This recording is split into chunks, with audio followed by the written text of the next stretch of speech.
Ներողություն, եթե այլ հարց չկա, նախորդ հարցին լրացում, եթե օրինակ Դավիթ Բաբայանը ինքնակամ է գնացել, բայց սպառնալիքների եւ ճնշումների ներքո ինչպես է կարգավորվում այս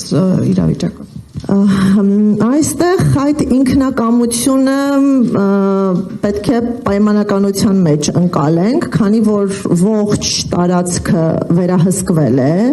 եւ հստակ պահանջ է ներկայանալու, որը կամովին չիրականացնելու պարագայում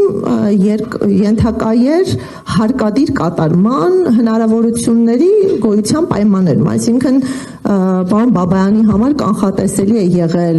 որ այդ պահանջը չիրագործելը առաջացնելու է պահանջի կատարման հարկադրման եւ այստեղ իմ գնահատմամբ որևէ իրավական նշանակություն գործընթացների համար չունի։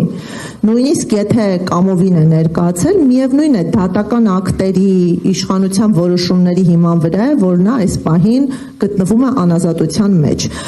Կարող ենք զուգահեռներ անցկացնել կամովի ներկայանալու ներպետական ինստիտուտի հետ, օրինակ խրախուսական է, երբ առանձին հանցագործություն կատարած անձինք կամովին ներկայանում են ոստիկանությանը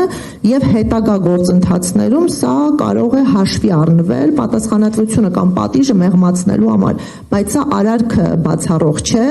եւ կարծում եմ, որ այստեղ այդ կամովինը հարաբերական էր, քանի որ կանխատեսելի էր, որ Ադրբեջանի իշխանությունները բոլոր դեպքերում նրան ձերբակալելու էին։ Դա ժամանակի խնդիր էր, ընդ որում շատ սեղմ ժամանակային խզմամբ։